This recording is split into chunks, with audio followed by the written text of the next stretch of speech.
I wanted to read you a story from Neville Goddard's book, The Law and the Promise, and it's a really good book. I think I've recommended it before, but maybe I'll read the whole book at some point. But anyway, here's a story from chapter 2. And he says a little bit, he says, "Man is all imagination. Therefore man must be where he is in imagination, for his imagination is himself." And then he begins the story. He says, "For many years a doctor and his wife dreamed about their stately habitation, but not until they imaginatively lived in it did they manifest it."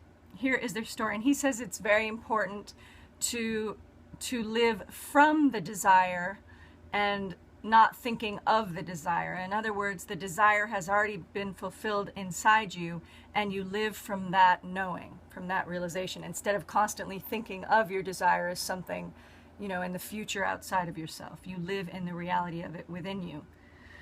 Okay, so the story goes, some 15 years ago, Mrs. M and I purchased a lot on which we built a 2-story building housing our office and living area. We left ample space on the lot for an apartment building, if and when our finances would permit. All those years we were busy paying off our mortgage, and at the end of that time had no money for the additional building we still desired so much.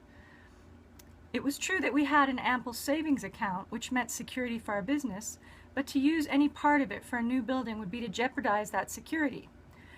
But now your teachings awakened a new concept, boldly telling us we could have what we most desired through the controlled use of our imagination, and that realizing a desire was made more convincing without money. We decided to put it to a test, to forget about money and concentrate our attention on the thing we desired most in this world, a new apartment building. With this principle in mind, we mentally constructed the new building as we wanted it, actually drawing physical plans so we could better formulate our mental picture of the completed structure. Never forgetting to think from the end, in our case the completed occupied building, we took many imaginative trips through our apartment house, renting the units to imaginary tenants, examining in detail every room, and enjoying the feeling of pride as friends offered congratulations on the unique planning. We brought into our imaginal scene one friend in particular. I shall call her Mrs. X, a lady we had not seen for some time, as she had given us up socially, believing us a bit peculiar in our new way of thinking. In our imaginal scene, we took her through the building and asked how she liked it. Hearing her voice distinctly, we had her reply, "Doctor, I think it is beautiful." One day, while talking together of our building, my wife mentioned a contractor who had constructed several apartment houses in our neighborhood. We knew of him only by the name that appeared on signs adjacent to buildings under construction. But realizing that if we were living in the end, we would not be looking for a contractor, we promptly forgot this angle. Continuing these periods of daily imagining for several weeks, we both felt we were now fused with our desire and had successfully been living in the end. One day, a stranger entered our office and identified himself as the contractor whose name my wife had mentioned weeks before. In an apologetic manner, he said, "I don't know why I stopped here. I normally don't go to see people, but rather people come to see me." He explained that he passed our office often and had wondered why there wasn't an apartment building on the corner lot.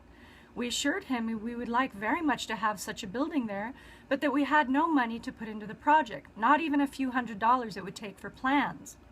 Our negative response did not faze him, and seemingly compelled, he began to figure and devise ways and means to carry out the job, unasked and unencouraged by us.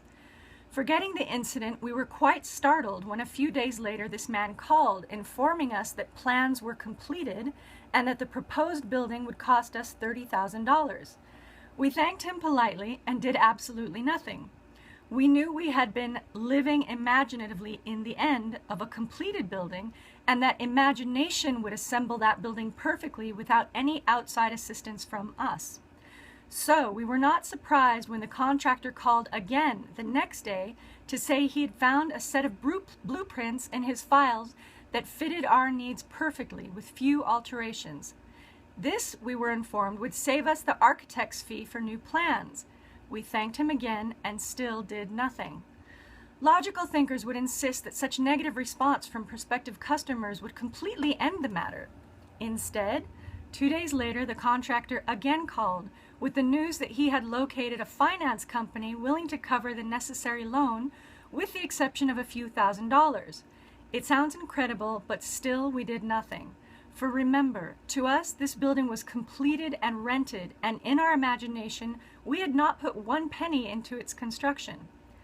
The balance of this tale reads like a sequel to Alice in Wonderland, for the contractor came to our office the next day and said, as though presenting us with a gift, "You people are going to have that new building anyway. I've decided to finance the balance of the loan myself. If this is agreeable, I'll have my lawyer draw up the papers and you can pay me back out of the net profits from rentals." This time we did do something. We signed the papers and construction began immediately. Most of the apartment units were rented before final completion, and all but one occupied the day of completion.